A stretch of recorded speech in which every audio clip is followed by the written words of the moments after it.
Allô, bonjour à vous. Bienvenue à ce 25e épisode d'Histoire d'éco-communauté.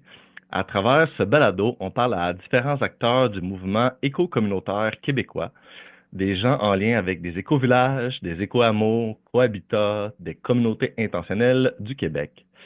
Chaque communauté a son histoire et c'est ça que nous vous proposons de découvrir ensemble. Mon nom est Martin et aujourd'hui, nous avons la chance de parler à Anne Roussel de la ferme Cadet Roussel. Allô Anne. Bonjour. Et bien sûr, notre fidèle animateur, Hugo, est toujours avec nous.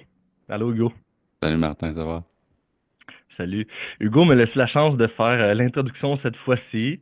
Donc, on bouge et on innove. Grosse Tu fais bien innovation. ça. Alors, avant chaque épisode, et c'est très commun dans les communautés, on fait un petit tour de table, un check-in, comment je me sens, juste pour se déposer ensemble dans le moment présent. Alors, est-ce que quelqu'un veut commencer avec ce qui est là pour lui en ce moment? Ouais, ben, je peux y aller, Martin. Ça va peut-être donner un exemple aussi à Anne de ça. Hum, Moi, j'arrive, ces temps-ci, là, je suis dans la période la plus intense de mon travail pour toutes sortes de raisons. Mon travail et mon implication dans l'éco-village. Fait que c'est un peu épuisant, mais j'arrive à la fin de ça. Fait que là, je sais que ça va se replacer puis que je vais avoir le temps de rattraper certaines choses que je mets de côté pour ça. Mais je sens il y a un épuisement qui est pas juste physique, qui est pas juste mental. Il y a un épuisement émotionnel qui vient avec ça. Puis, euh, j'espère que ça s'accumulera pas trop parce que c'est la deuxième année là, on fait ça. Puis là, je m'étais dit, on va mieux se préparer l'an prochain pour que ce soit moins lourd. Mais non, ça a été aussi lourd. Fait que c'est avec ça que je suis, là, vraiment, en ce moment. Un petit peu d'épuisement. OK. Merci beaucoup, Hugo. Je Et peux y aller. mini parenthèse montage comme ça fait une ou deux fois que le son coupe un tout petit peu, Hugo. Je sais pas si ça a été moi qui ma connexion est instable, mais il y a une ou deux fois qu'on t'entendait plus dans tes phrases là. OK. Moi, je l'enregistre l'audio ici aussi, à partir du micro, sur un autre truc. Fait que je vais voir qu'est-ce qui est le mieux au montage. Parfait. Merci beaucoup. Alors, on poursuit. Anne, veux-tu Y y aller, aller avec comment tu te sens? ouais. Ben oui. Euh, Nous, à la ferme, en ce moment, c'est les grandes plantations dans les serres. Euh, c'est la première année qu'on plante aussitôt. En fait, on a des serres chauffées depuis cette année, c'est nouveau. Donc, on plante 4 serres en même temps plutôt que seulement une. Donc, on est un petit peu, on se sent débordé, mais dans le fond, quand on regarde notre serre des semis, en fait, on plante plus tôt. Fait que, on devrait avoir un peu plus de temps dans les prochaines semaines pour continuer à planter d'autres choses. Mais c'est ça, on a très hâte que le printemps s'installe un peu plus. Et ben, c'est ça, moi, je suis quand même heureuse et joyeuse. J'ai un quotidien bien occupé. Là. C'est le fun de m'asseoir pendant 1 heure. Ça me fait très plaisir. C'est rare que je fais la même chose pendant 1 heure. Je suis contente. Fait que c'est ça. Super, merci beaucoup. Merci Anne. Puis tu prends le temps d'être avec nous aujourd'hui malgré que tu as quatre serres à planter. Mais On moi, est je suis plus choyés. dans le bureau, hein. Moi, je suis plus dans les bureaux. Je coordonne avec l'équipe de plantation, mais je suis pas tant dans le travail physique, je suis plus dans le travail mental et coordination, tout ça. Ouais. Super, merci. Bon, et moi, comment je me sens?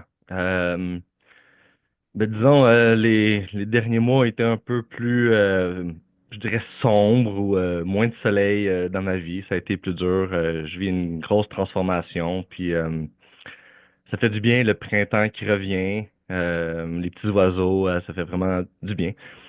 J'ai recommencé à enseigner à l'école depuis un mois en éducation physique. Fait que ça me fait du bien d'être avec les jeunes, les enfants, de bouger, de faire du sport avec eux, de voir la future génération, puis de passer du temps avec eux. Ça me fait vraiment du bien, puis je me sens choyé.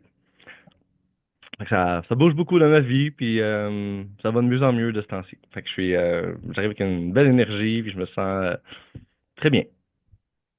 Merci. Bon, Anne, peux-tu te présenter un tout petit peu juste pour qu'on mette la table? Alors, qui es-tu? Quel est ton âge? Si c'est pas trop indiscret, d'où viens-tu? C'est quoi ton occupation? Tu nous as déjà parlé un peu. C'est quoi ton Ben, histoire? ouais. Ben, je m'appelle Anne Roussel. J'ai grandi à la ferme Cadet-Roussel. C'était la ferme de mes parents. Donc, je dis souvent que j'ai quitté la maison vers 12 ans parce que j'étais pensionnaire à Saint-Hyacinthe pour le secondaire. Et j'ai habité dans des familles parce que l'autobus de l'école ne se rendait pas jusqu'ici. Donc, j'étais pensionnaire à l'école et dans des familles pendant 5 ans. Et ensuite, j'ai habité à Montréal pendant 4 ans où j'ai étudié en éducation spécialisée. Hmm. Et j'ai ensuite travaillé dans les Laurentides pendant 2 ans dans une ferme euh, ben voyons, j'ai un blanc. Une ferme, ça s'appelait L'Amitien, et c'était une ferme socio-communautaire. Justement, ben c'est pas ça le mot. Euh, bon, j'ai oublié le nom de la ferme. Ah oui, c'est ça. Donc, ça s'appelait L'Amitien. C'était une ferme sociothérapeutique où on était une vingtaine de personnes à habiter ensemble. Il y avait une dizaine de personnes qui avaient des déficiences intellectuelles ou de l'autisme. Et on travaillait à la ferme, c'était sur une ferme, donc avec eux, dans les jardins, avec les animaux, tout ça. Et quand j'étais enceinte de mon premier enfant, il y a 7 semaines, ça va faire 22, elle va avoir 22 ans. Donc, je suis revenue à la ferme pour aider mes parents à prendre leur retraite. Donc, ça fait bientôt 22 ans. Donc, je suis revenue à la ferme, en fait. Moi, j'ai étudié en éducation spécialisée. Je ne m'attendais pas du tout à reprendre la relève. Là. Je venais vraiment aider mes parents. Puis, le papa de mes enfants était fermier. Donc, lui, vraiment aidait plus dans les champs. Moi, j'aidais plus au côté administratif, les repas, les stagiaires, tout ça. Et finalement, après avoir eu 3 enfants et avoir eu une séparation, j'ai dû choisir où est-ce que je voulais m'installer. Et donc, j'ai vraiment choisi de m'installer à la ferme. Mais ce qui m'a vraiment décidé à choisir, c'était que la ferme devenait mes parents prenaient leur retraite, en fait, ils ont réussi. Et donc, la ferme a été, le fonds de terre a été mis en fiducie d'utilité sociale. Et donc, de ne pas avoir la charge des dettes du fonds de terre, c'est ça qui m'a donné envie de m'installer. Et donc, j'ai pris la relève de la ferme en 2010, donc il y a 15 ans. Et c'est ça. Donc, j'ai été employée de mes parents pendant plusieurs années, puis après, j'ai pris la relève. Et c'est ça. Donc, j'ai 45 ans. J'ai maintenant 2 autres enfants aussi, donc j'ai 5 enfants. Et Arnaud, mon conjoint actuel, en fait, on est ensemble depuis 15 ans aussi. Ça, 16 ans même. 16 ans. Wow, wow. OK, fait que tu t'attendais, mais t'as vécu un peu en communauté quand t'étais avec, à la place que t'as dit, de l'amitié, je crois? L'amitié. L'amitié. Oui, L'amitié. l'amitié, la ferme existe malheureusement plus, mais en fait, j'ai toujours habité avec beaucoup de monde. En fait, la ferme ici, mes parents, on avait toujours des stagiaires, des employés qui habitaient à la ferme. Notre cuisine, il y avait toujours plus de monde que notre famille de 6 déjà là. Et puis après, quand j'étais pensionnaire à l'école, dans des familles, il y avait aussi encore beaucoup de monde à tous ces endroits-là. En appartement à Montréal, on était 4 colocs, mais il y a toujours les copains, copines, des amis qui venaient crécher. Donc, on était toujours nombreux. Puis après, à l'Amitié, là, c'est sûr que c'était vraiment plus comme une communauté plus grande. Puis maintenant, à la ferme ici, c'est un peu ça aussi. Il y a toujours des gens qui viennent. On est plusieurs personnes à habiter la ferme. On a quand même une grande maison, plusieurs chambres dans le lieu de la ferme. Et c'est ça. Je suis habituée d'être avec beaucoup de monde. Hmm. Mais Martin, je viens de regarder, ça me disait quelque chose, l'amitié. Puis Mhm. dans le répertoire des éco-communautés du Québec qui a été publié en 2009, l'Amitien est là en tant que ferme sociothérapeutique. Ouais. C'était vraiment une ferme magnifique qui avait vraiment des très, très beaux potentiels. Puis c'est les crunchs humains qui ont fait que ça s'est effrité et que ça a dû fermer finalement. Fait que c'est ça. Ouais, ce qui est souvent le cas, là. Ouais, mais Les... là, c'était quand même une communauté de plus de 20 ans. C'était bien installé. C'est quand Hmm, il y a eu la passation, justement, des gens qui devaient prendre leur retraite, puis les nouvelles personnes qui étaient bien installées. C'est quand il y a eu cette transition-là que ça n'a pas passé, malheureusement. Vraiment hmm. malheureusement, parce que c'était une place magnifique. C'est une belle place, ouais. Ben, c'est pas hors du commun que Mhm. quand les pionniers fondateurs arrivent soit à leur retraite ou laissent à une autre génération que le projet prenne fin, là. Parce que peu importe Mhm. ce qui a marché, si ça n'a pas été passé ou si la structure elle change ou il y a comme plein d'affaires qui peuvent arriver, là, puis, Ouais. euh, Ouais, il y c'est- a la ferme Morgan, pas loin aussi, qui avait eu la même hmm. situation. Ouais, Ouais. ouais, ouais, je connais aussi la femme Morgan.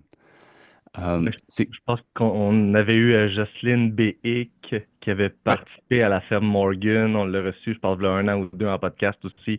Elle nous en avait parlé, là, tout un projet. Je suis content que tu connais Anne, OK? Ouais, ouais.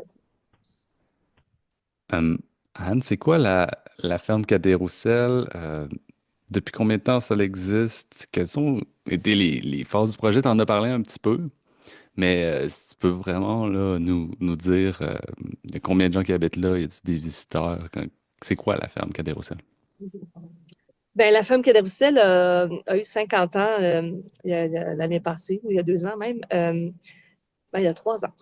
Attends, je recommence. La femme Cadet-Roussel a eu 50 ans il y a 3 ans. Et donc, c'est mes parents, Jean et Madeleine Roussel, qui ont démarré la ferme. C'était une ferme vraiment de légumes d'hiver. Donc, les installations sont prévues pour vraiment faire des légumes à l'année. Euh, Puis, étant donné la précarité des cultures d'hiver, en fait, il y a 50 ans, c'était peu connu, en biologique aussi. C'est biologique depuis 1980, certifié.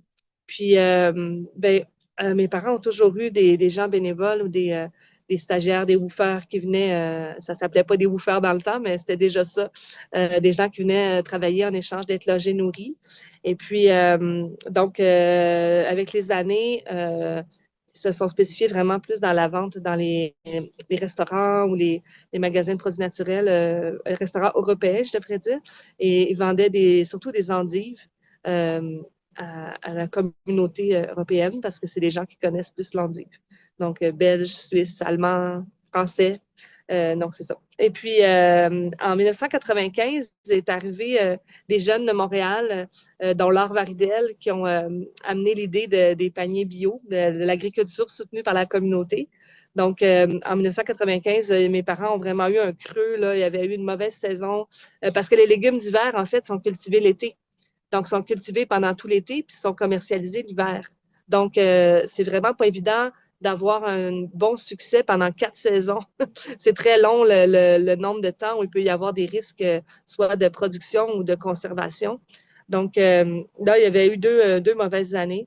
Puis, l'idée de faire des paniers bio, de l'agriculture soutenue par la communauté, ça a été vraiment comme un tremplin pour mes parents. Ils étaient vraiment prêts à faire le tournant, puis à fournir des légumes à des familles. Ça leur ressemblait, puis ça faisait vraiment du sens dans leur, dans leur façon de voir les échanges avec les gens qui mangent des légumes, mangent leurs légumes. Et puis, c'est ça. Donc, en 95, il y a eu ce tournant-là. Donc, il y a eu vraiment un lancement d'une vingtaine de fermes jusqu'à 350 fermes en 2010 quand ils ont passé la page 10 fermes. Je vais dire de 20 familles à 350 familles qui prenaient des légumes là, en 2010 quand nous, on a pris la relève. Et puis, c'est ça. Donc, ils ont été beaucoup les pionniers ben, de ce mouvement-là du réseau des familles de famille, qui est actuel, là, le réseau maintenant. Et puis, il y a eu la biodynamie qui était vraiment présente sur la ferme. Donc, la culture biodynamique est assez particulière. Elle demande beaucoup d'attention. C'est vraiment de considérer la ferme comme un tout, comme vraiment que la ferme, c'est un organisme vivant. Donc, on doit prendre soin autant de ses racines, de ses membres, de sa tête, de sa circulation sanguine. Donc, toute la ferme est vue comme un tout. Donc, il y a les vaches qui font le compost pour nourrir les légumes, pour nourrir les humains. Les humains prennent soin des animaux, les animaux nourrissent les humains. Il y a vraiment comme un échange avec tout ça. Donc, mes parents aussi, toujours eu des animaux, des vaches, des cochons, des poules, puis toujours fait des céréales pour faire la paille, pour les loger, pour du foin pour les nourrir l'hiver. Donc, il y avait vraiment tout un côté complet, disons, d'une ferme qui s'autosuffit. Nous, quand on a pris la relève, on a dû faire une contraction. Il y avait premièrement le prix des dettes de la ferme là, qui a dû être absorbé un peu par la vente du fonds de terre à la fiducie. Et puis, on a dû diminuer vraiment même la superficie de la ferme. La ferme a toujours été 30 hectares, mais mes parents étaient locataires de 40 hectares en plus, où est-ce qu'ils faisaient les céréales et les grains. Parce qu'ils faisaient de la farine aussi. On vendait de la farine, tout ça. Puis là, quand nous, on a pris la relève, le 40 hectares, là, on n'arrivait pas à... Ça prenait beaucoup de connaissances pour faire toute cette diversité-là de production. Donc, nous, Arnaud et moi, on a rapetissé la ferme. On est revenu à 200 partenaires là, de gens qui mangeaient des légumes. On a arrêté de faire des céréales. On a diminué le troupeau de vaches. On a vraiment fait une contraction à la ferme pour être capable de la reprendre. Et puis, avec la fiducie qui a vu le jour en 2010, ben, ça nous a donné des ailes parce que là, on démarrait une entreprise agricole, ben, on continuait. Là. Souvent, je disais, c'est comme d'embarquer dans un train qui roule déjà. Là. Fait que c'est une relève pas reposante. Ben, c'est jamais reposant, la relève, mais dans le sens, fallait déjà assurer, là, fallait déjà fournir en partant. Puis, c'est ça, donc la fiducie qui a pris son envol en 2010, nous, ça nous a vraiment donné un bon souffle.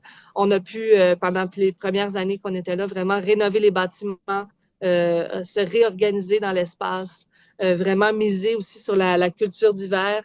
Mes parents ont toujours livré des paniers d'hiver, mais il y avait un petit laps de temps là, entre avril et juin où il y avait pas de livraison de légumes. Maintenant, on arrive à faire vraiment toute l'année, là, de juin à juin. Donc, c'est ça. Donc, il y avait vraiment une passation qui a demandé une petite contraction. Après ça, nous, dans les événements, il y a eu l'année dernière, en 2024. En fait, on a eu des mauvaises années en 2022-2023, où là, on était rendu à livrer 500 familles toute l'année, chaque semaine de juin à novembre, puis aux 2 semaines de novembre à juin. Et puis, parce que les légumes d'hiver, ça se conserve bien, fait que les livraisons sont plus espacées. Nous, ça nous permet aussi d'avoir un peu plus de temps pour préparer les cultures, là, parce que dans le fond, nos saisons, elles se croisent vraiment. On commence la saison, je dirais, janvier-février avec les plantations des débuts de semences de patates douces, gingembre, poireaux, oignons. Puis après, on est déjà dans les repiquages, dans les semis. On fait 70 variétés de légumes. Et donc, après, en juin, on termine la saison. Donc, on est déjà dans les légumes de la prochaine saison. Fait que nos saisons sont vraiment juxtaposées. C'est ça. Donc là, je suis dans la serre. Là, on a planté les plants de tomates à travers les plants de kale pour continuer à récolter du kale pendant que les tomates démarrent.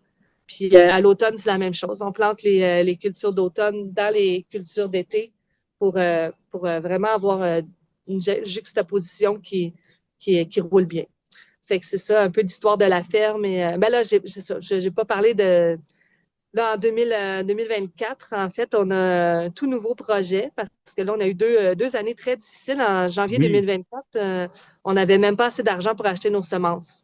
Fait qu'on était vraiment acculés au pied du mur. C'est sûr que la fiducie, ça donne des ailes dans le sens qu'il n'y a pas d'endettement pour le fonds de terre. En même temps, ça limite aussi les emprunts possibles à la banque. Pour l'instant, en fait, on n'a pas d'hypothèque. Donc, on est limité dans notre capacité d'emprunt, qui est quand même une bonne capacité d'emprunt parce que la ferme, la machinerie, on en a beaucoup. La ferme vaut Ouais. quelque chose. Mais là, bon, avec la COVID, le post-COVID, où il y a eu moins d'inscriptions, ben là, on était vraiment dans un cul-de-sac. Et là, les bontés de la vallée, qui étaient dans le même cul-de-sac, nous ont vraiment inspirés en allant chercher un projet qui existe au New Hampshire, à la ferme Temple Wilton Farm. En fait, là-bas, c'était pas ça le nom de la ferme. Temple. Ouais, mais Anne, je m'excuse, Ouais, je prends une petite minute. Il y a énormément de choses que tu viens de ouais, dire. excusez le Très standard, j'en volubile, tu t'embarques, c'est parfait. Euh, oui, mon Dieu, j'aimerais revenir sur un petit quelque chose avant. Tu sais, autant dans les communautés intentionnelles, comme Hugo en a parlé, des fois la transition d'une génération à l'autre ne se fait est difficile ou des embûches, les valeurs, les Ouais, ambitions changent et doivent s'adapter à la nouvelle génération, voir comment eux ils voient le monde, à leur vision. Puis je trouve qu'il y a un parallèle quand même à faire dans les fermes, comme toi, tu viens juste de nous parler, Anne, tu sais, de passer des papas et mamans fermiers, fermières, puis de donner ça à leurs enfants, puis qu'eux prennent la relève. Mais vous avez fait une adaptation, remis ça à votre goût, avec votre vision, ouais. selon votre réalité de tout ça. Fait que, il y a un beau parallèle à faire dans les communautés intentionnelles et dans les fermes. Et là, je crois que tu embarquais sur le modèle ASC que vous Ouais, c'est faites ça. depuis Ça dépend. l'année passée, ouais. Ouais. Mais là, si je comprends bien, euh, c'était déjà ça avant, en 2010, ou Les paniers? ben je m'excuse, là, je veux pas trop me perdre, mais le modèle ASC, c'est un modèle agriculture soutenue par la communauté. Ouais, Puis là, ça ça c'est fait depuis 1900. officiellement. Ouais, depuis 1995, mes parents ont fait participer à ça, là. Agriculture soutenue par la communauté. Nous, on OK. fête les 30 ans cette année. Ouais. OK, OK. Puis là, ça a changé au début 50 paniers, là, ça a été jusqu'à un 350, un Ouais, 500, puis là, vous êtes ouais, revenu à 350, je crois. c'est ça, exactement. Ouais. Veux-tu nous parler un peu de ce modèle-là? C'est quoi cette Oui. merveilleuse initiative sociale que moi je soutiens? Je suis partenaire avec vous depuis l'année passée, puis j'ai renouvelé cette année, puis ça m'a donné le goût de vous parler, puis de propager ça un peu, là. Ben oui, en fait, on aurait pris un modèle qui existait déjà au New Hampshire et en Allemagne. Mon frère habite en Allemagne. Sa ferme où il prend ses légumes fonctionne comme ça. En fait, l'idée, le concept de l'agriculture soutenue par la communauté, c'est que les gens payent à l'avance et reçoivent des légumes pendant toute la saison de production des fermiers. Mais c'est ça, avec les années, le modèle est devenu un peu plus comme producteur-consommateur. Tu sais, il y a des choses qui se sont perdues dans le lien entre le mangeur et le fermier. Et là, ce modèle qui est révolutionnaire pour nous au Québec, qui existait déjà ailleurs, mais qui est nouveau là au Québec, c'est vraiment de vraiment arriver à avoir une communauté qui supporte une ferme. Que c'est plus les fermiers qui doivent courir en disant hey, moi je fais des légumes, c'est plutôt hey fermier, tu fais des légumes, moi je veux te soutenir. Fait que c'est vraiment un changement déjà du paradigme, mais en plus de ça, c'est que nos légumes n'ont pas de prix. J'adore dire cette phrase-là, nos légumes n'ont pas de prix. En fait, on revient vraiment à un système un peu de grande confiance, mais aussi d'échange. Donc, il y a vraiment une confiance qui se bâtit entre les fermiers et les mangeurs. Et les mangeurs, donc, soutiennent la ferme financièrement à la hauteur de leur capacité à eux. Donc, de leur vision, de leur conviction, parce qu'il y a des gens qui ne gagnent pas beaucoup, qui ont des grandes convictions, qui trouvent de la place dans leur budget pour soutenir beaucoup, et vice-versa, des gens qui gagnent un peu plus, mais qui ont des dépenses aussi qui vont avec leurs revenus et qui finalement donnent un peu moins. Et en fait, ça fait confiance à la communauté que toute la communauté va être capable de soutenir la ferme. Donc, nous, on énonce en janvier notre besoin. De cette année, c'était un besoin de 660 000 pour être capable de faire la saison, pour être capable de nourrir 350 familles, faire vivre les familles de 10 employés, arriver à avoir des animaux pour fournir notre compost, nos besoins en fertilité, Que ça d'arriver soit à soutenable pour vous, là. Oui, c'est ça, que C'est ça, que ça nous fasse ben oui. un revenu à nous aussi, qu'on ait aussi la capacité. Nous, on est une ferme vraiment avec beaucoup d'accueil à la ferme, qu'on ait la possibilité d'avoir du temps pour accueillir aussi des gens à la ferme, pour nous aider dans les travaux, mais aussi faire découvrir ce qu'on fait. Parce que souvent, on dit, ah, les gens sont loin de leurs assiettes, sont déconnectés. Mais oui, OK, mais alors donnons-leur aussi la possibilité de s'impliquer et de se reconnecter. Parce que s'ils sont loin de leurs assiettes, c'est aussi parce qu'il n'y a pas la possibilité d'arriver proche de ce qui nous nourrit.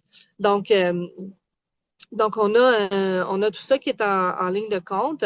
Et donc, on énonce combien on a besoin. Et après, les gens font une promesse d'engagement. Donc, ils promettent tout le fin janvier, début février, ils nous promettent, ben moi, je peux mettre 1000, moi, je peux mettre 2000, moi, je peux mettre 600, moi, je peux mettre 3000. Fait que les chiffres sont variables comme ça. Et nous, on doit atteindre notre montant.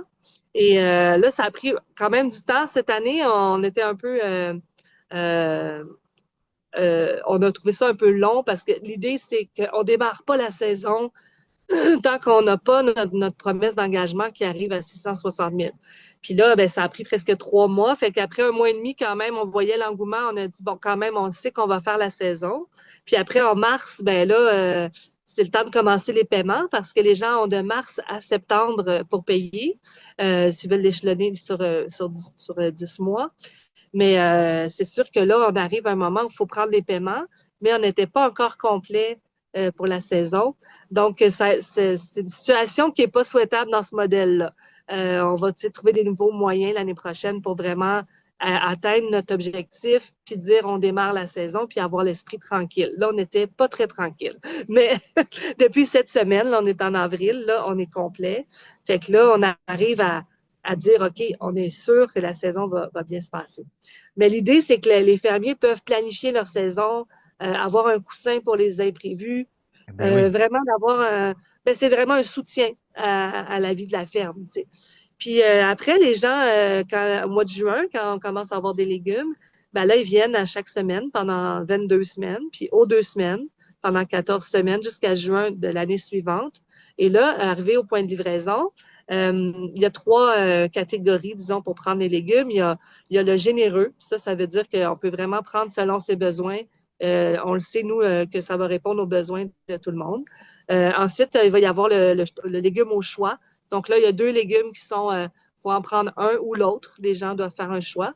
Puis, il y a les légumes portionnés, c'est la 3e catégorie, où là, on propose une portion qui équivaut à nos moyens mangeurs. C'est ça, j'ai oublié ça, les gens doivent nous dire s'ils sont petits, moyens ou gros mangeurs pour qu'on sache combien produire de légumes quand même.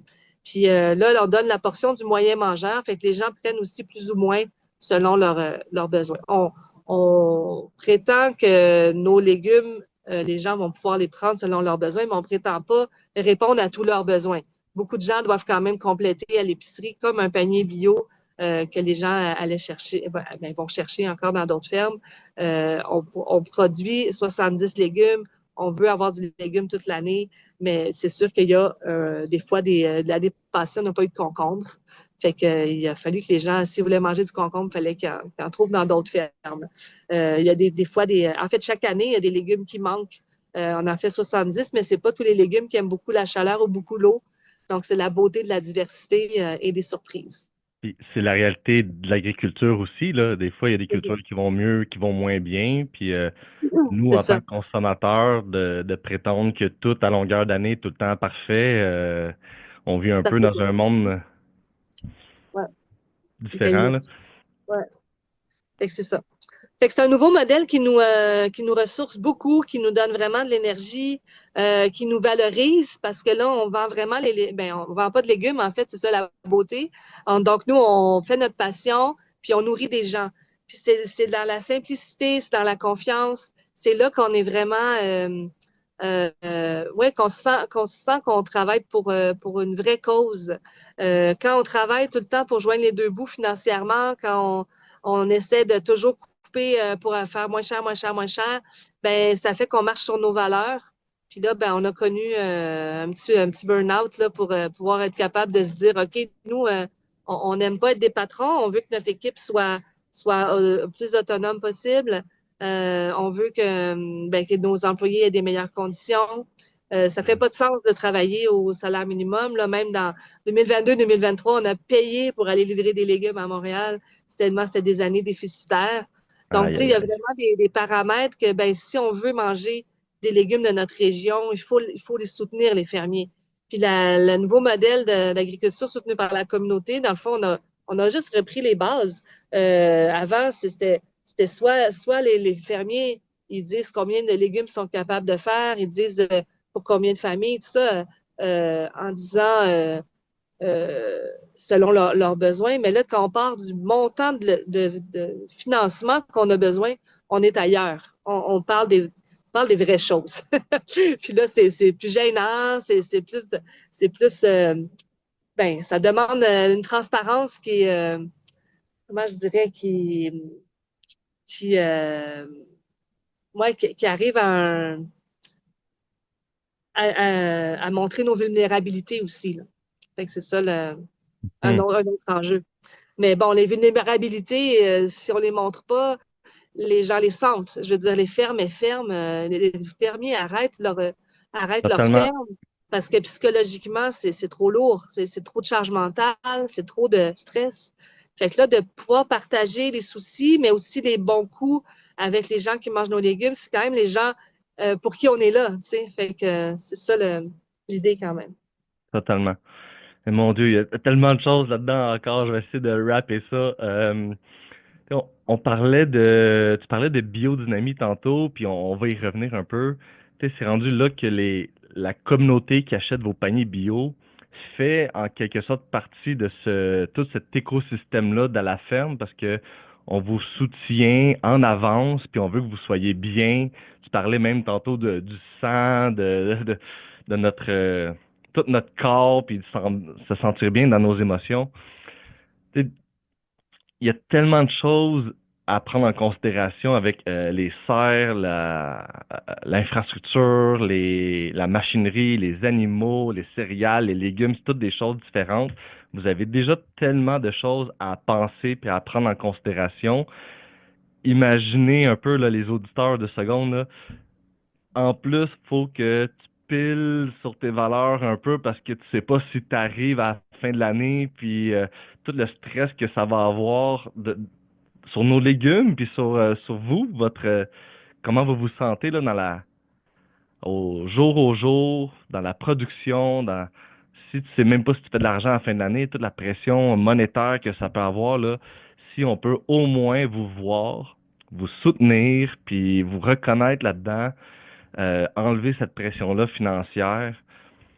Tu sais, on parle de manger local, de soutenir des entreprises locales. Maintenant, on parle de soutenir une ferme qui nourrit la communauté directement, le peuple du Québec, là, pas des affaires qui viennent de partout à travers le monde par container avec de Californie. Là, tu sais, on parle d'ici, là, des gens d'ici qui reprennent des fermes, qui font de la bonne nourriture, des bons légumes à longueur d'année, puis des soutenir dans un modèle selon nos capacités, nous aussi, à payer. Tu sais, c'est tout ça, là. Oui, c'est ça, les gens doivent considérer que tu sais, manger local, ça coûte plus cher que de manger ce qui vient d'ailleurs.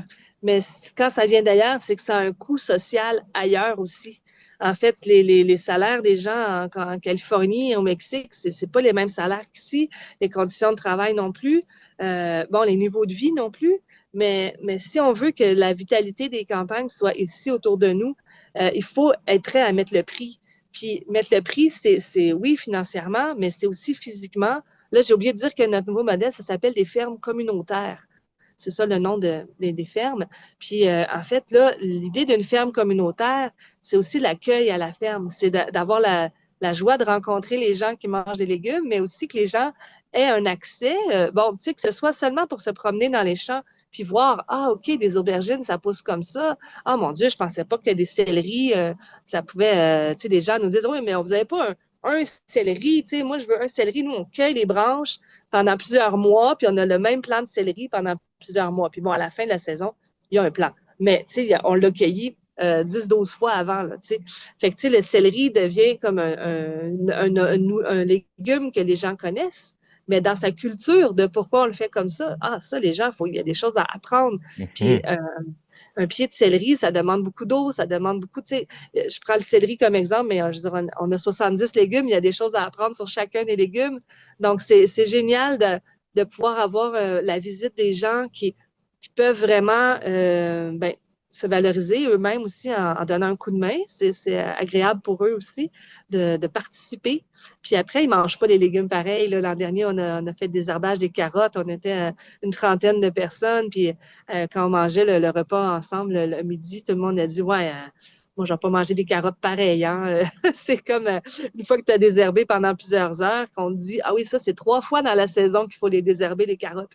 Fait que, tu sais, c'est comme vraiment un apprentissage, pas juste de savoir, mais d'être. Tu sais, de pouvoir le Hmm. vivre, ça, c'est vraiment précieux.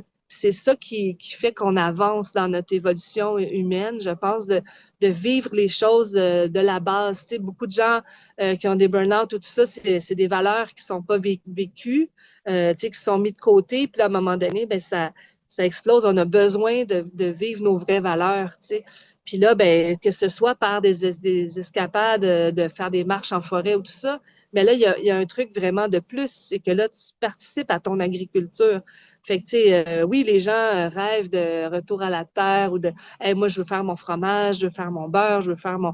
Mais là, tu sais, il faut les élever, les vaches, pour faire ça. Faut avoir d'énergie, du temps. Tu sais, c'est tout un écosystème qui doit se créer puis s'entraider, tu sais. Fait que c'est ça qui est vraiment la beauté de la chose, de pouvoir partager ces richesses-là, en fait. Totalement. Hugo, je te lance la balle au bon. Je crois qu'à la Cité écologique aussi, vous avez une serre chauffée pendant l'hiver. Vous faites des épinards. Je crois que vous faites des céleris aussi. Puis qu'est-ce que tu as dit aussi, Anne, là, moi j'ai été à la Cité il y a 2 ans environ, puis on commençait à avoir le lait des vaches, puis le fromage, puis on a fait notre fromage un peu, là. Qu'est-ce que tu peux nous dire? Qu'est-ce que tu vois en lien avec la Cité puis la ferme Cadet-Roussel? Ouais, ben ça fait quelques années qu'on fait de la, oui, de la culture d'hiver. Hum, Puis là, on a maintenant des couvertures flottantes là, sur les plants. Puis tu sais, on fait comme, oui, quelques. Tu sais, je suis pas l'expert là-dedans, là, mais certainement on fait du kale, là, des épinards, ce qui pousse bien en hiver. Hum, Puis c'est ça, moi, ce qui m'a frappé, c'est est-ce que je comprends bien que vous faites des corvées collectives? Vous Mhm. invitez les gens à venir travailler sur la ferme? Ouais. Parce que moi, mettons, ici, ce qu'on va vivre, c'est comme, OK, là, c'est le temps de planter des patates. Mais là, tout le monde vient, qui est physiquement capable d'aller planter des patates. On y va, puis là, on est comme 40. Puis là, on a un gros bac de patates à planter, puis on le fait. Puis après ça, c'est la même chose pour récolter certains trucs. Puis, fait que la communauté soutient vraiment, pas seulement financièrement, mais soutient pour quand c'est des tâches qui demandent beaucoup de main-d'œuvre. Ben, tu sais, on est là, puis c'est le fun, là. C'est le fun d'aller dans le champ, puis de toucher un peu à notre nourriture, là, euh, Ouais, dans la terre, là. ouais. Euh, je veux juste revenir sur le, le modèle d'affaires. Si je comprends bien, il y a des gens qui payent, qui choisissent de payer plus parce qu'ils ont Mhm. plus de moyens. Plus de Et moyens ou plus de conviction. plus ou moins plus de conviction, c'est bon, parce que c'est un choix. Donc, ils Ouais, choisissent de donner plus. ouais. Et ça leur donne pas nécessairement plus de légumes. Non, parce qu'après, les gens payent selon leur capacité. Mhm. Ça, c'est un volet. Puis ils nous disent s'ils sont des petits, moyens ou gros mangeurs. Ça, c'est un autre volet. Ouais. C'est pas si tu manges plus, tu payes plus. Si tu manges moins, tu payes moins. Ça n'a rien à voir. C'est deux choses. Fait qu'on brise vraiment le modèle utilisateur-payeur. Il n'y a plus de corrélation entre ce que tu donnes et ce que tu obtiens. Et ce que tu donnes, tu le donnes de bon cœur. Mhm, Et puis ça, moi, mettons, c'est un modèle d'affaires que je trouve vraiment inspirant. On tape dans une énergie que tu donnes parce que tu choisis de donner. mhm, Puis ça, c'est vraiment très, très, très, très, porteur de sens. Puis on est vraiment dans l'équité, vraiment dans le même style des communautés intentionnelles. Souvent, il y a des ateliers en lien avec des communautés intentionnelles, puis tu vas avoir des échelles de paiement. Fait que là, si voici le paiement moyen qui serait demandé. Si tu veux donner un petit peu plus, voici comment tu pourras donner. Si tu peux donner un petit peu moins parce que tu as un petit peu moins de moyens. Puis ça, c'est vraiment, on change de paradigme parce qu'on tombe dans l'équité, là. Mhm. Parce que si t'as plus de compétences, si t'as plus de moyens, si t'as plus de convictions, tu te permets d'en donner un petit peu plus. Si t'as moins de besoins, tu te permets d'en prendre un petit peu moins. Puis c'est vraiment très, Ouais. très en lien avec moi, ce que je vis à tous Oui, les jours. c'est pas parce que tu es une personne seule, mettons, qui cuisine pas beaucoup, que tu n'as pas la capacité d'esprit de pouvoir soutenir une ferme à plus haute valeur. Tu sais. Fait que ça, c'est vraiment intéressant. Puis moi, ce qui me fait vraiment du bien dans ce modèle-là, c'est qu'il y a des gens que ça faisait 20 ans qu'ils prenaient nos légumes. Puis là, ben, mettons, tu perds ta job, tes parents sont malades, il faut que tu en prennes soin, tu sais, tu travailles moins, tu as moins de revenus, mais tu peux quand même continuer à manger des légumes de ta ferme que tu as soutenu pendant toutes ces années-là. Ben là, c'est comme si la communauté te soutient, toi aussi, te reconnaît en tant que personne faisant partie de la communauté. Puis ça, c'est vraiment intéressant. Quand ça arrive à ce niveau-là, on dirait qu'il y a comme ouais, c'est quelque chose de vraiment qu'il faut cultiver dans notre société. Il faut qu'on arrive là dans plusieurs domaines. Là, c'est le domaine alimentaire, mais si on était capable d'arriver là au niveau des services, au niveau des, tu sais, quelqu'un qui a besoin d'un dentiste, c'est pas vrai que tout le monde peut se permettre des soins dentaires au Québec. Tu sais, fait que c'est comme c'est difficile de se dire, eh ben lui, il gagne plus, il va pouvoir avoir des plus belles dents que l'autre. Tu sais, ça fait pas de sens. Il va falloir qu'à un moment donné, il y a des convictions ou des échanges qui arrivent ailleurs, tu sais, dans la conception, dans le concept, là. Et moi, l'année passée, je pense que vous avez différentes phases pour qu'on puisse payer pour le modèle de ASC. Il me Ouais, semble, tout le l'année monde, passée, vous avez fait une phase, deuxième. Vas-y, vas-y. ouais, ben, tout le monde doit s'engager, promettre un engagement. En fait, c'est la première étape, promesse d'engagement, où là, les gens font juste donner leurs coordonnées, dire combien ils peuvent mettre. On n'a pas encore dit qu'on faisait la saison, là. Là, Mhm. ils disent combien ils peuvent mettre. Des fois, ben là, comme cette année, il a fallu relancer une deuxième fois, dire ben là, on va être au deuxième tour. Ceux qui veulent et qui peuvent mettre un peu plus, c'est le temps là, tu sais, de upgrader un peu sa promesse d'engagement. Là, on aurait presque dû faire cette année un troisième tour. Mais là, à un moment donné, on trouve que si les gens ont bien fait leur réflexion, s'ils ont bien réfléchi à leur budget, s'ils ont bien dit, ben oui, moi, c'est le montant que je peux mettre, ben là, après le troisième tour, ça serait, hey, toi aussi, tu veux qu'elle marche ta saison. Fait que toi aussi, tu demandes à ton entourage de contribuer à un projet qui est plus grand qu'eux. Tu sais, dans le sens que, ben, t'en auras, tu sais, mettons ton cousin qui habite à Québec, il n'en mangera pas nécessairement des légumes, à moins qu'il vienne en visite chez vous une fin de semaine, mais il ne va pas venir chercher ses légumes. Mais comme on n'achète pas de légumes, on soutient une ferme. Ton cousin à Québec, il peut très bien te donner de l'argent à toi que tu vas donner à la ferme ou bien donner directement à la ferme, faire des dons que nous sont mis comme en, en échange avec des légumes dans notre concept de comptabilité. Mais dans le concept de vie sociale, ben tu veux que oui, ton cousin il mange bien bio à Montréal, ben oui, tu veux soutenir sa ferme.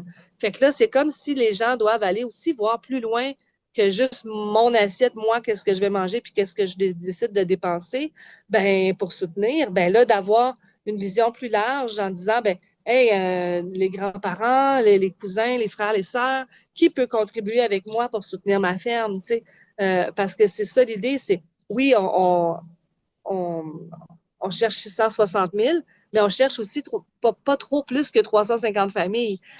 Si les gens ont des capacités de paiement un peu moindres, mais qui cherchent ailleurs autour d'eux, ben, finalement, la ferme, elle arrive à son objectif financier. Là. C'est comme si on doit élargir tout le concept. Là. Ouais, ouais. L'année passée, je crois, j'avais pas participé au premier tour. Je voulais voir si vous étiez capable d'arriver avec votre modèle. J'ai suivi ça un peu. Puis là, j'ai vu au deuxième tour, hey, il nous en manque un tout petit peu. Et moi, vous n'êtes pas à côté de chez nous, mais je voulais tellement vous soutenir puis croire en votre projet que j'ai donné un montant pour soutenir la ferme. Puis on vient faire aussi, on a fait les célébrations du kimchi. Vous faites d'autres événements là-bas. Je connais déjà un petit peu la ferme. Puis je pense que j'ai pris, à ce jour, je pense que j'ai pris 3 paniers depuis l'année passée. Mais j'ai quand même contribué, là, puis mon panier, il vaut amplement le montant que j'ai donné. Puis je me sens bien là-dedans, là. Je sais que c'est peut-être pas la réalité de tout le monde, là. Je roule pas sur l'or non plus. J'ai donné un petit montant, mais bon, je me sens fier de contribuer, puis de vous soutenir, puis de vous voir, puis ça me fait du bien. Ouais, ben c'est ça l'idée, c'est de d'avoir cet échange-là. Ouais. Mhm. Euh, OK. Je vais On faire peut une parler petite, Ouais, vas-y, vas-y. je vais faire une petite prémisse. On a parlé un peu de toute la communauté. Euh, J'aimerais ça différencier comme deux niveaux, si je peux dire ça, de communauté. Il y a la communauté intentionnelle à la ferme sur laquelle vous êtes, que vous habitez, que vous vivez avec, qui travaillent sûrement quotidiennement, des personnes de proximité vraiment là. Mais il y a aussi comme le deuxième niveau qui est un peu la communauté avoisinante. Il y a des personnes qui disent que les familles qui habitent très proches de vous, qui viennent vous aider. Il y a des woofers qui viennent. C'est un peu la communauté d'avoisinage. Puis le troisième niveau, ça serait peut-être vos partenaires financiers, la communauté de réseautage. Ça veut dire le monde qui viennent faire les événements, qui viennent participer aux soirées dansantes, qui viennent vous soutenir ou propager votre message, votre vision à plus loin, là, vraiment dans le réseau, puis dans inspirer. Fait que comment tu vois ça, toi? Est-ce que ça a de l'allure? Qu'est-ce que je dis, les trois niveaux? Est-ce que... Oui, ça a vraiment l'allure, les trois niveaux. Puis, en fait, je voulais aussi parler que euh, la ferme, comme, quand on la voit comme un organisme vivant elle-même, en fait, la ferme nous tire aussi vers des projets. Là, je peux parler on a construit une grande salle à la ferme. En haut de notre grange, on a aménagé un lieu parce que les gens nous demandaient depuis des années, ah, on peut-tu venir fêter quelqu'un à la ferme? On peut-tu venir faire une présentation? On peut-tu faire une conférence? Puis ça nous prenait un lieu, fait que ça nous a pris quand même 15 ans à créer ce lieu-là. Il y a 15 ans, on devait baisser notre plafond dans l'espace où on prépare les légumes. Le plafond était très haut, puis c'était dur à chauffer quand on travaillait l'hiver. Donc, on a baissé le plafond de 2-3 pieds. Puis là, ben, ça donnait assez d'espace dans le fenil pour créer une salle. Donc, on a coupé des arbres dans la forêt, on a fait des planches, ça a séché dans la salle pendant des années. Ensuite, on a réussi à faire des petits concerts pour assembler des sous pour pouvoir isoler la salle. Puis ensuite, on a fait le revêtement en bois. Et là, on a fini tout ça là, en mars 2024. Donc, c'est tout récent, ça fait un an. Et puis, vraiment, on est vraiment heureux là, d'avoir un espace où est-ce qu'on peut faire des concerts, faire des danses, faire des réceptions, vraiment d'avoir un autre volet à la ferme agrotouristique qui permet de faire connaître aussi la ferme, puis aussi de donner l'accès à la connaissance de c'est quoi des légumes. Parce que oui, il y a les partenaires qui viennent. Ça, nos activités, ça ressemble à. Il y a les récoltes là, à l'automne, que ça a toujours été. Mais il y a les vendredis volontaires de juin à septembre. Tous les vendredis, les gens viennent aider à désherber ou faire des projets que nous, on canalise les vendredis. Fait que ça, c'est vraiment le fun pour notre équipe puis pour les gens qui viennent. Puis après, on a les fins de semaine immersives. On en a 3 dans l'été, des fins de semaine. C'est un peu comme les compagnons maraîchers. Les gens viennent donner des coups de main du samedi matin au dimanche midi. Donc, ils dorment à la ferme, en camping. Ils amènent leur tente et tout ça.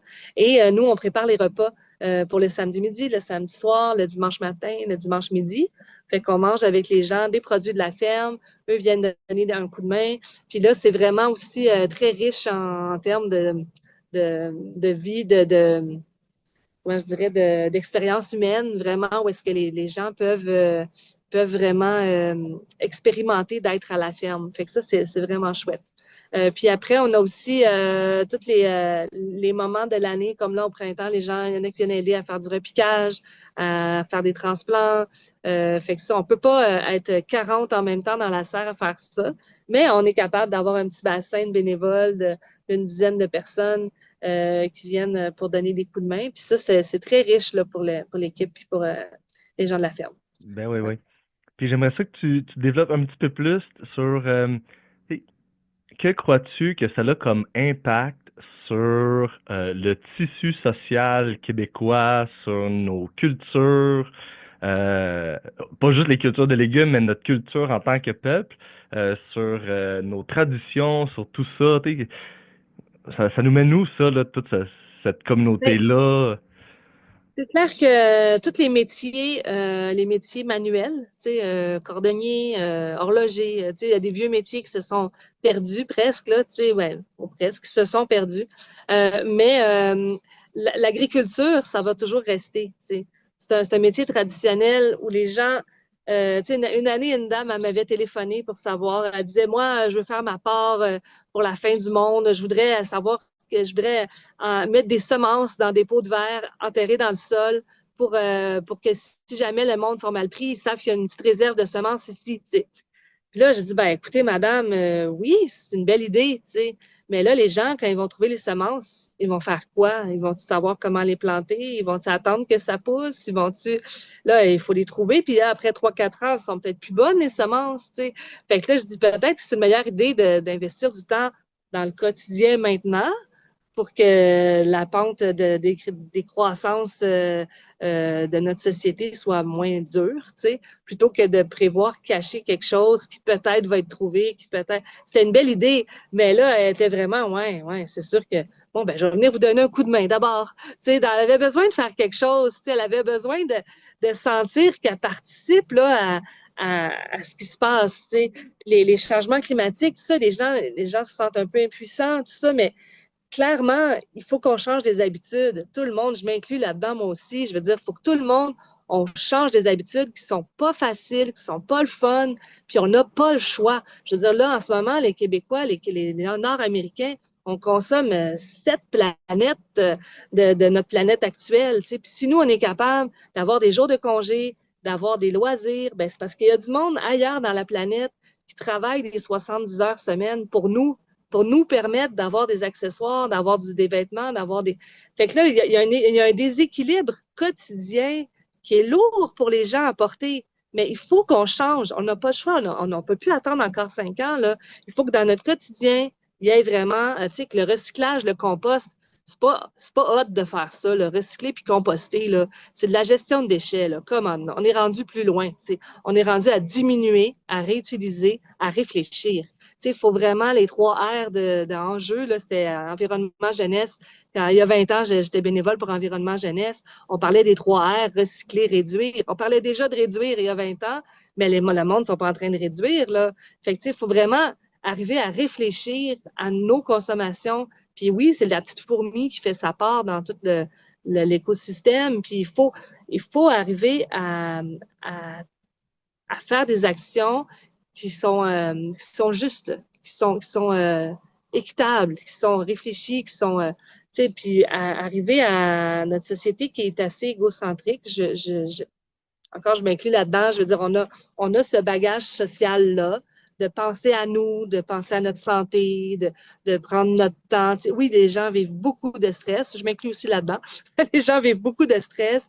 Puis, il y a vraiment un sentiment d'urgence qui doit être répondu, là. Puis, tu sais, de sentir qu'on fait vraiment les choses. Puis d'arriver à la ferme dans le temps, les gens, ils savaient c'était quand le temps des fraises. Les fraises, on le sait encore, mais mettons le temps des foins, le temps des semailles, le temps des désherbages. Tu sais, il y a des moments super importants dans l'agriculture parce qu'on est un pays nordique où l'hiver, on a l'impression que les fermiers sont plus tranquilles, mais il y a énormément de planification à faire, de préparation des semis, de commande de semences, d'organisation, réorganisation. Penser à qui va être notre équipe. Tu sais, l'hiver, c'est très occupé mentalement. Le stress lâche pas. Tu sais. Fait que on arrive vraiment à des moments de société où les gens, faut qu'ils arrivent à faire des pas de plus. Puis là, ben, quand on arrive à faire des pas de plus, c'est là qu'arrive le sentiment de réconfort, le sentiment d'une bonne soupe chaude, là, tu sais, d'avoir quelque chose de sain qui nous entoure, puis duquel on fait partie. Puis l'implication physique à la ferme, elle sert à ça. Tu sais, mon père, il dit toujours que la ferme, c'est un prétexte. Là. Faire des légumes, c'est un prétexte pour l'évolution humaine. C'est pour les humains qu'on fait ça. Tu sais, puis, dans le fond, c'est comme il y a l'humain qu'on nourrit physiquement, mais il y a l'humain qu'on nourrit aussi de sa créativité, de son envie. Puis là, ben, avec notre grande salle, on le nourrit aussi culturellement. Parce que la culture, la musique, l'information, les débats, tout ça, ça nourrit aussi d'autres sphères de notre être. Puis on doit avoir tout ce bagage-là pour avancer bien comme il faut, puis avoir des idées qui vont faire en sorte que c'est pas juste des idées. Parce que c'est ça l'affaire. Avoir des idées, c'est vraiment facile. Les mettre en pratique, c'est pas toujours facile, mais c'est possible. Mais les maintenir, ça, c'est dur. D'arriver dans la constance, d'arriver dans l'engagement. C'est là que notre société, elle a vraiment un grand pas à faire dans l'engagement. On veut, on veut, on veut, mais OK, go, on arrête de vouloir, on le fait, puis là, on le maintient. Ça, c'est difficile, l'engagement. Fait que là, on est dans des choses, dans des sphères qui doivent être, comment je dirais, travailler, très travailler, en fait. On veut travailler sur soi, mais on veut travailler aussi collectivement. Ben, c'est sûr qu'on a des concessions à faire. On ne va pas rester tranquille, là. On a des concessions à faire. Pourquoi tu penses que l'engagement, c'est difficile? Qui pense, c'est quoi soit ta question? Ouais. Tu as dit l'engagement, c'est difficile. Je suis très Ouais. d'accord, là. Je suis très d'accord. Est-ce que tu penses à pourquoi l'engagement est difficile pour l'être humain? La première raison, c'est parce que ça demande de mettre de côté soi-même. Hmm. Quand on est engagé, on se met en avant, on se met dans la situation, on se met dans l'autre, on se met dans le service. Quand on n'est pas dans l'engagement, c'est parce qu'on est trop tourné vers soi-même. Si on veut être dans l'engagement, on est obligé de s'ouvrir. On est obligé de dire, ben ça me plaît pas, mais il faut que ça marche, puis je fais ça pareil. Puis oui, ça peut être marcher sur des valeurs, ça, faut pas trop le faire, mais pour mettre des valeurs en commun, là, on n'a pas le choix à un moment donné de marcher sur soi, de se dire, ben moi, mon envie personnelle, elle va passer après le besoin collectif. Hmm. On n'a pas ça d'arriver là. Pour l'engagement, c'est ça. C'est de se dire, ben moi, personnellement, j'irai là, en vacances 3 semaines. Là. Mais là, collectivement, c'est le temps de désherber. Là. C'est pas le temps d'aller se coucher. C'est comme, tu sais, oui, il faut prendre soin de nous-mêmes, il ne faut pas s'épuiser, mais en même temps, il faut donner toujours un peu plus que qu'est-ce qu'on est capable de donner. Tu sais, on a de l'énergie pour aller se baigner ou pour aller jouer au tennis ou pour aller n'importe quel sport. On doit mettre cette énergie-là aussi dans notre travail. Le travail d'être fermier, il ne faut pas compter ses heures, là. Puis c'est pas une question d'heures, c'est une question de mission. Tu ne regardes pas ce que tu fais. Moi, le monde me dit, ah, vous travaillez combien d'heures semaine? Je dis, ben, je ne sais pas, mais on réussit à faire ça, ça, ça, ça. Moi, je ne compte pas les heures. C'est pas j'ai pas dans l'esprit un nombre d'heures qu'il faut que je travaille, puis un nombre d'heures qu'il faut que je me repose. J'ai un esprit j'arrive à mon objectif. Puis c'est là qu'on arrive dans l'autre, pour l'autre. Mon objectif, c'est de nourrir 350 familles avec notre équipe. Ben, il faut que l'équipe, on la construise, que les gens se reposent assez, qu'il y ait des moments pour réfléchir, des moments pour aider, des moments pour. Mais il faut qu'on arrive l'objectif est super important. Il faut qu'on arrive à se donner à l'objectif. C'est plus grand que soi. Il faut vraiment se défaire de notre égocentrisme, en fait. C'est Hmm. ça l'engagement. L'engagement, quand tu as des enfants, tu le comprends vite. Là. Il faut se lever à 2 heures du matin, tu as le goût de rester couché, là. Mais il faut se lever à 2 heures du matin. Puis là, ben oui, tu es fatigué. Oui, tu as marché sur tes convictions, ça te fait te transformer. C'est ça qu'on veut. C'est ça, quand on se dépasse soi-même, là, on se transforme. C'est ça qu'on souhaite, arriver à des transformations positives de l'humain. Fait que l'engagement, c'est super important. Mhm. C'est un peu de prioriser le collectif par rapport à l'individuel. Ouais. Ouais, puis après, il y a toutes les histoires personnelles de chacun. Il y a l'orgueil, il y a tu sais, il y a le moi, tu sais, il y a tout ça qu'il faut qu'on passe, là, tu sais. Puis Ouais. oui, ça fait toutes sortes de gammes d'émotions, là. Je dis pas que c'est facile, hein. Mais l'engagement, c'est difficile. Je le dis que c'est difficile. Ouais, ouais. Je suis d'accord, puis je suis d'accord que c'est ça que ça prend. Ouais. Euh, je te ramène sur la FUSA, la fiducie d'utilité agricole, euh, Social, agricole, ouais. sociale agricole, c'est ça. Moi, j'ai déjà entendu ça parce que la ferme Sagittaire, Mhm. qui est un peu une communauté intentionnelle, a ce modèle-là. Tu pourrais-tu nous expliquer qu'est-ce que ça veut dire exactement, légalement, c'est quoi là, Oui. cette fiducie-là? Oui, ben ça aussi, ça défait des concepts parce que dans l'histoire du Québec, la retraite des fermiers, c'est la vente de leur fonds de terre. Donc, quand le fermier a fini sa vie de fermier, ben, soit il lègue à ses enfants, soit il vend à une relève. Et là, ben, en fait, le fonds de terre, on a un nouveau concept qui dit que le fonds de terre n'est pas à vendre. Donc, on l'enlève du marché. Donc, il devient ben, des fois vendu à la fiducie, des fois parce que la fiducie a ramassé des sous pour pouvoir l'acheter, des fois de léguer ou donner à une fiducie. Le but de la fiducie, en fait, des fiducies, il y en existe plusieurs, et les fiducies personnelles, ça protège un patrimoine. Les fiducies naturelles, il existe des gens décidaient de protéger un lac. On va tout le monde ensemble acheter le lac, il n'y aura pas de bateau à moteur, il n'y aura pas de surpêche. Tu sais, ils décident des règlements environnementaux pour permettre d'avoir vraiment un lieu sain. Ben là, c'est des gens qui, nous, ça a été la communauté qui a donné des fonds pour permettre de payer les dettes de mes parents pour que le fonds de terre soit à jamais protégé en biologique, en culture biologique, et qu'il ne soit plus jamais revendu. Donc, il est enlevé du marché, il n'y a plus de spéculation possible, il n'y a plus de... Le fonds de terre appartient à personne, mais est géré par les fermiers qui veulent y habiter. Donc, ça devient divisé en deux couches. Dans le fond, tu as le fond de terre et la superficie. Donc, Arnaud et moi, on est des propriétaires superficiaires. Ça existe dans aucun formulaire encore. Tu es soit locataire, soit propriétaire. Mais nous, on est des propriétaires superficiaires. Donc, on ne loue pas la ferme, on ne paye pas de loyer, on l'utilise à titre gratuit et on peut donc faire notre entreprise, qui est Ferme Cadet-Roussel. C'est une société en nom collectif, c'est Arnaud et moi. Et là, on souhaite cultiver, nous, on souhaite cultiver la terre, on souhaite en prendre soin du mieux qu'on peut. Puis les fiduciaires, il y a 5 fiduciaires qui s'occupent de maintenir les objectifs de la fiducie, qui est de rester biologique, qu'il n'y ait pas de terre qui tombe en friche, et qu'il y ait des rotations de culture, qu'il y ait des haies brise-vent, qu'il y ait une biodiversité qui soit bien orchestrée, si on peut dire. Et là, j'arrive au prochain point un peu de futur. En fait, Arnaud et moi, ben moi, j'ai vu mes parents que ça leur a pris 10 ans de prendre leur retraite, que ça a été vraiment pas facile de trouver de la relève. Bon, je me suis réveillée, mais quand même, je considérais pas que j'étais endormie, je considérais que je n'étais pas rendue là. Puis de nos jours, les gens, ils vont plus faire le même métier pendant 40 ans. Les gens changent de métier. Il y a une accessibilité au savoir qui est accélérée comparée à il y a 20-30 ans. Donc, les gens peuvent décider de changer de métier 3-4 fois. Et c'est très bien comme ça et c'est vraiment plaisant pour l'évolution de chacun.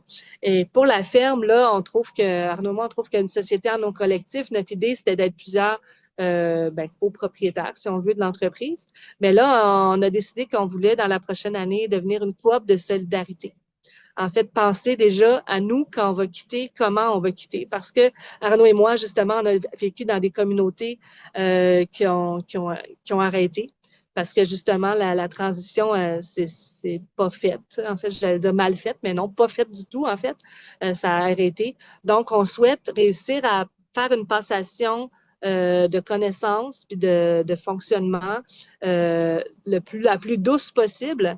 Puis le moyen de le faire le plus doux, c'est de ne pas attendre d'être tanné puis d'être plus capable. Moi, j'ai vu ma mère comme ça, vraiment écœurée de la ferme. Donc, c'était une passation comme, tiens, je te redonne ça, moi, j'en veux plus. Mon père n'était pas dans cet état d'esprit-là, mais ma mère, oui. Puis la fiducie a vraiment permis de maintenir les efforts qu'ils avaient faits pendant 40 ans pour que ce soit biologique. La fiducie permet de maintenir ça. Puis ça, c'est vraiment précieux parce que l'agriculteur, il se donne corps et âme, on peut le dire, là. Puis après, ben, tu sais, que sa ferme redevienne un champ de maïs. On l'a vu dans certaines cultures dans la région, un vignoble, que le vigneron est décédé. Sa femme, sa fille devaient gérer le vignoble. Ils ont finalement décidé de le vendre et c'est devenu un champ de maïs l'année suivante. Fait que, tu t'imagines un vignoble, des vignes, c'est quelque chose de très long terme. Puis là, que demain matin, ça puisse devenir du maïs, l'idée donne mal au cœur, là, tu sais. Moi, l'idée de la fiducie, de protéger une terre agricole pour qu'elle reste agricole en Montérégie, où est-ce que les terres sont magnifiques, ben, c'est vraiment précieux. C'est un avoir collectif. Puis le fait de faire des fiducies qui impliquent aussi la communauté, parce que le fermier, oui, il y en a des fermiers il y en a là, qui ont pu, mettons, donner leur terre à la fiducie, ils vont vendre leur entreprise. Ça va être suffisant pour pouvoir prendre leur retraite dignement, mais la majorité des terres demandent une communauté, demandent le financement d'une communauté pour être enlevées du marché. Fait que ça, c'est des concepts nouveaux là, qui demandent vraiment euh, des convictions vraiment très grandes, c'est ça. Euh, ouais, c'est vraiment intéressant. Merci pour les valeurs et tout ça. C'est incroyable, Anne. Je suis vraiment content de te recevoir. Euh,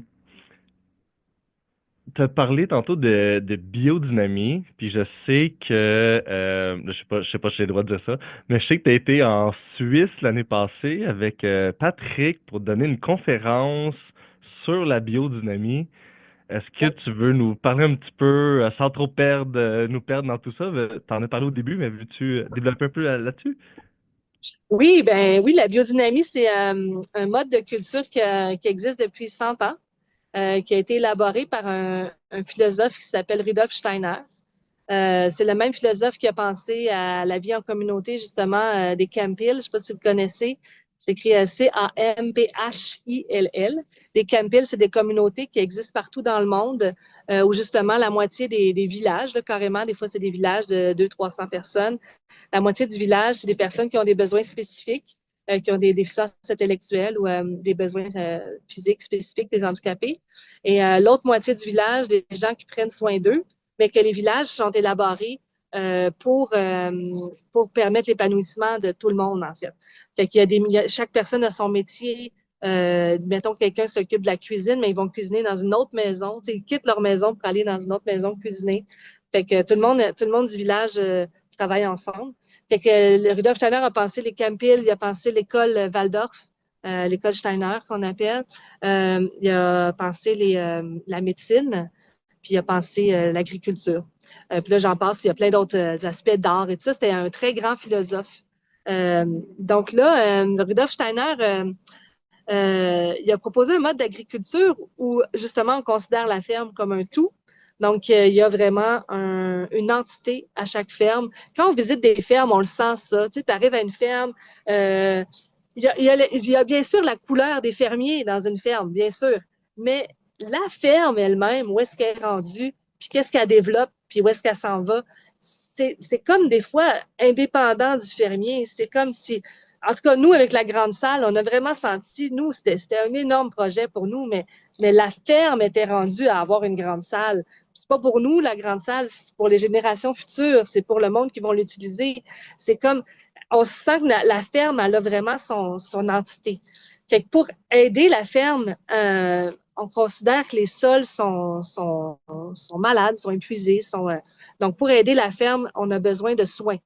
On a besoin de soins, ben, toute l'agriculture biologique prend soin des sols avec les rotations de culture, les abris-vents, les composts et tout ça.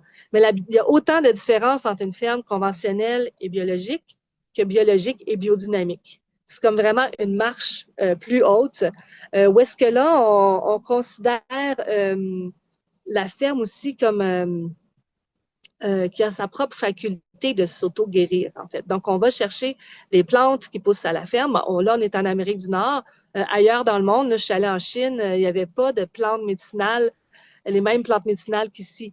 Fait que la biodynamie était appliquée quand même là-bas aussi, mais avec des plantes différentes.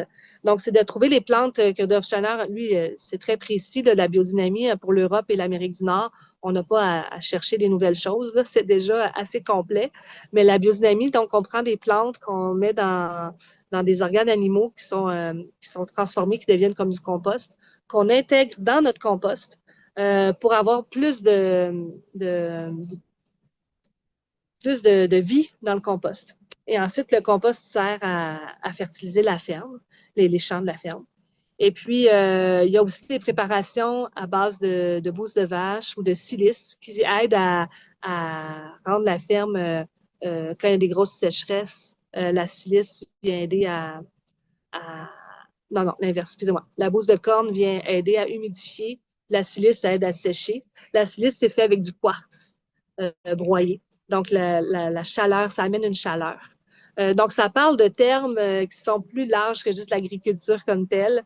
Ça parle de, ouais, d'échanges aussi entre les plantes elles-mêmes, entre les animaux et les plantes. Ça dépasse juste la culture.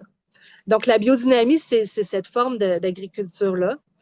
Puis oui, je suis allée en Suisse. Il y a un lieu que Rudolf Steiner a construit pour justement développer au niveau des études et tout ça, avoir un lieu où est-ce que la connaissance peut être enseignée. Ça s'appelle le Goetheanum. C'est des suites des études de Goethe, Steiner, il est parti. Donc, ça s'écrit Goetheanum comme Goethe de début. Et le Goetheanum en Suisse, c'est ça, donc une conférence annuelle sur la biodynamie et les pratiques biodynamiques. Donc, il y a des thèmes à chaque année. L'an dernier, c'était pour fêter les 100 ans de la biodynamie. Le thème de ma conférence, c'était 7 minutes. C'était comment la biodynamie, comment pratiquer la biodynamie sur une ferme aide l'humain, le fermier, à se sentir mieux. C'était ça, le 7 minutes que j'ai participé dans un panel super intéressant avec du monde d'Afrique, d'Asie, qui parlait aussi, eux, la biodynamie, comment ils la vivent dans leur ferme. Fait que ça a été vraiment intéressant. C'est tout enregistré, si vous voulez voir les conférences du Goetheanum. C'est traduit en 8 langues. Il y avait des traducteurs sur place. C'était plus de 1000 fermiers de partout dans le monde. C'était vraiment un bel événement. Ça dure 3-4 jours. C'était vraiment, vraiment fun. Ouais, c'est ça. Wow. Wow, OK. Très cool.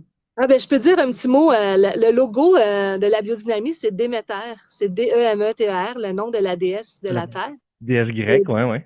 ouais, déesse c'est ça. Puis Déméter, c'est un logo qui est très peu connu au Canada, je dirais. En Europe, c'est aussi connu que le bio, là. C'est vraiment, moi, mon frère, en Allemagne, il travaille dans un magasin où il n'y a que toute l'alimentation. C'est une grosse épicerie. C'est tout Déméter ou bio, certifié bio. Fait que c'est juste ça, là. Fait qu'il y a vraiment, beaucoup de fermes qui font autant des animaux, du fromage, du lait, des produits laitiers, de tout ça. Il y a des plantes médicinales, il y a des légumes, il y a des céréales, du pain. Tout peut être fait en biodynamie. Ici, au Québec, on est seulement 3 fermes certifiées biodynamiques. Il y a 2 vignobles, puis nous, la ferme de légumes. En fait, les vignobles, c'est là que le Déméter est le plus connu parce que dans le vin, les œnologues ont vraiment une capacité à sentir, à goûter les subtilités d'un vin. Dans les légumes, souvent, on se fait parler de nos carottes, que wow, la carotte, nanan, mais la subtilité dans les légumes est encore plus subtile. Ça prend vraiment des grands, comment ça s'appelle, des grands épicuriens pour vraiment sentir la différence. Mais au niveau de la vitalité, ça, par contre, on peut la sentir. Les gens disent, ah, je mange vos légumes, puis j'ai comme besoin d'acheter moins de choses. Il y a comme quelque chose qui se transmet jusqu'aux légumes qui est vraiment noble. C'est ça. Wow. On transitionne tranquillement vers la fin. Très intéressant. Euh, où vois-tu le projet de la ferme Cadet-Roussel dans 10 ans? Tu nous as parlé un petit peu tantôt avec la société en nom collectif. Ouais, on va devenir une belle coop de solidarité. Oui. Dans 10 ans, ben, je souhaite que tous les volets de la ferme en ce moment poursuivent jusqu'à dans 10 ans, en fait. On a des volets desquels je n'ai pas parlé. On a un centre d'apprentissage à la ferme pour des enfants qui font l'école maison.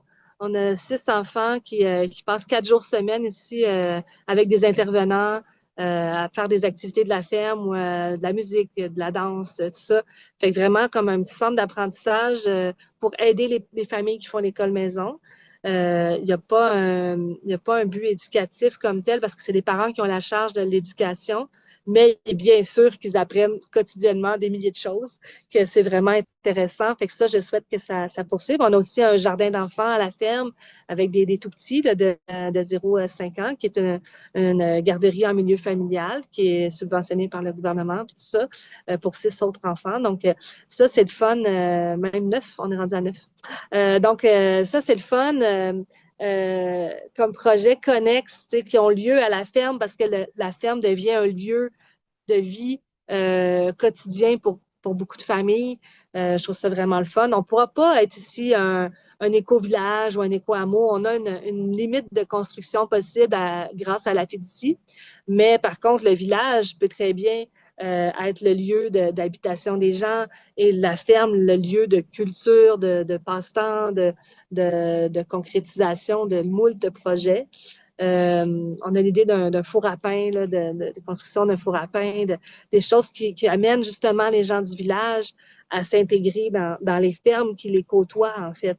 Pas besoin d'aller chercher. Ben oui, bien sûr, il y a du monde de Montréal, puis on est content d'offrir un oasis ici, mais c'est sûr que l'idée, c'est de toucher les gens les plus proches, que les gens du village aient un sentiment d'appartenance, aient un lien avec les, les, les, les agriculteurs autour. Tu sais, j'inclus tous les agriculteurs. Nous, on n'a pas de, euh, nous, on n'a pas de défi de solitude ici à notre ferme, mais beaucoup d'agriculteurs ont des défis de solitude. Puis ça, c'est la communauté qui doit aller les rejoindre, qui doit aller les chercher, qui doit aller les voir. Tu sais, eux, ils font leur train-train, ils sont super occupés. Puis c'est à la communauté de s'intéresser à eux. Tu sais, c'est ça que je souhaite dans 10 ans. Je souhaite que notre ferme maintienne ses activités, mais je souhaite surtout que plusieurs autres fermes trouvent leur façon d'exprimer la communauté aussi. Parce qu'on a des façons qu'on considère la communauté nous-mêmes, mais après, il y a tellement de façons de considérer la communauté sur des fermes, que ce soit dans des petites ou grandes implications. Mais ça dépend de la communauté plus large. Puis moi, c'est là que je vise.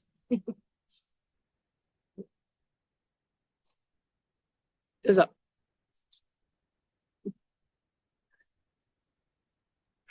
Euh, ouais, wow. Excuse-moi, je laisse le temps de bien écouter et ressentir ce que tu viens de dire. C'est inspirant, ça me fait du bien. Et ça, c'était pour votre projet. Et si on regarde un petit peu plus dans le réseautage ou un peu dans l'extérieur de vous, euh, où vois-tu le mouvement, soit de la relève agricole ou des fermiers de famille ou des communautés intentionnelles? Où vois-tu ce mouvement-là? Puis qu'est-ce que tu espères pour eux? Ben, nous, on a une coloc, là, Denise, qui habite avec nous, qui est, qui est une amie de la ferme depuis des années, là, depuis plus que 20 ans. Elle a son métier, elle est traductrice, mais elle habite avec nous à la ferme. Elle fait des petites tâches, elle participe, mais elle habite avec nous à la ferme. Puis, en fait, je trouve ça vraiment chouette. Je pense que la vie en communauté va être l'avenir, en fait, parce que je pense que les maisons sont beaucoup trop grandes, beaucoup trop chères à entretenir, beaucoup trop d'espace. Je pense que les gens vont avoir une inspiration des bienfaits de vivre ensemble. Il y a des défis quand on vit ensemble, mais il y a beaucoup de bienfaits. Puis l'humain n'est pas fait pour être tout seul. Il est fait pour avoir des bons moments à lui, mais il n'est pas fait pour vivre seul. Puis c'est dommage que 10 personnes soient chacun dans leur maison en train de se faire à manger, quand on peut juste faire un repas pour 10. Tu manges à l'heure que tu veux, mais tu as une personne qui met l'énergie de cuisiner pour 10, les 9 autres ont le temps de faire beaucoup d'autres choses. Fait qu'on a comme un maximum d'efforts à réunir pour vraiment arriver à être plus productif quelque part, puis à, oui, peut-être gagner du temps pour soi, mais aussi gagner du temps pour les autres. Pendant que 9 personnes se font faire à manger, peut-être qu'ils ont le temps de s'occuper des poules, de désherber un petit peu, de s'occuper des plates-bandes, de s'occuper des enfants. La même chose pour les enfants. Il y a beaucoup de solitude dans les familles. Nous, on n'a pas de grands-parents, d'oncles, de tantes. On a nos frères et sœurs, mais on n'a pas un réseau familial qui est très présent parce qu'il y a la moitié de la famille qui habite outre-mer. Mais c'est la communauté qui prend leur place. C'est la communauté qui nous aide à ce que moi, je puisse assister à des réunions ou à faire des entrevues pendant que d'autres gens s'occupent de mes enfants. Fait que c'est vraiment d'avoir de prendre avantage à tous ces moments de communauté-là.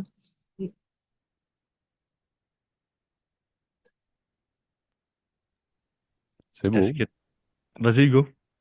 Ouais, j'allais juste faire le petit tour de fin, Martin. T'as-tu de quoi ajouter, là?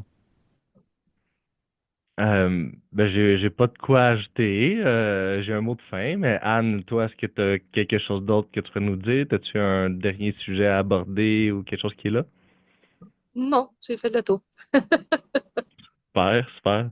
T'en as dit en masse, anyway, là. Je peux parler jusqu'à demain matin, hein, sinon. Je sais. Je m'en rends compte, t'inquiète pas. Euh, ben, on peut commencer le petit tour de fin, comme un check-out et une ouverture sur la fin. J'ai pris une petite note, fait que je peux commencer. Je pourrais commencer. Euh, Ben, j'en ressors avec beaucoup d'inspiration puis d'espoir. Je comprends encore mieux votre modèle, puis je me sens encore toujours autant aligné de vous soutenir puis de vous encourager dans le modèle. Puis je m'en viens chercher mon panier jeudi, jeudi à Chambly comme l'autre fois. Euh, et je dirais, j'en ressors là avec vraiment si on veut des beaux projets communautaires au Québec pour notre futur, pour les enfants, pour toute notre société, puis de reconstruire notre terroir, notre culture, tu sais, engageons-nous. Mhm. Ça serait mon mot de la fin. Ouais. Ouais. Merci. Anne ou Hugo? Ouais, je peux y aller. C'est full inspirant, tant sur le modèle d'affaires de la ferme communautaire que la fiducie d'utilité sociale agricole, que toutes les choses que vous mettez en place. On se rejoint beaucoup sur plusieurs valeurs. C'est très, très inspirant. Moi, j'ai un petit dernier truc. Est-ce que les gens, ils ont écouté ça, ils ont aimé ce qu'ils ont écouté, ils ont été inspirés, ils souhaitent soutenir la ferme Cadet-Roussel? C'est quoi la chose qu'ils devraient faire, là? Les gens se sentent inspirés. Ouais, mettons, Euh, ils ont écouté l'entrevue puis ils souhaitent participer à la fête Cadet-Roussel. C'est quoi? Est-ce que ce serait d'aller sur votre site web puis de voir où est-ce qu'il peut commencer, là? Ce serait quoi l'action qu'il peut faire? ben, je dirais, si nous, on est dans leur région, dans leur rayon de lieux à fréquenter, je dirais. Parce que s'ils sont dans d'autres régions de ça, je leur dirais, allez voir vos fermiers dans votre coin, puis allez proposer des choses aux fermiers, allez juste voir ce qu'ils font, puis les prendre où est-ce qu'ils sont. Parce que c'est pas tout le monde non plus qui est rendu prêt à partager, à prendre du temps pour des gens bénévoles. C'est pas tout le monde qui est rendu là, mais d'offrir l'aide de où est-ce qu'ils sont les gens, où est-ce qu'ils sont rendus. Je pense que ça, c'est la bonne chose à faire, tant dans les organismes communautaires que dans les fermes, en fait. Tout le monde a besoin d'aide. Là. Tu sais, je pense que dans nos temps, c'est ça,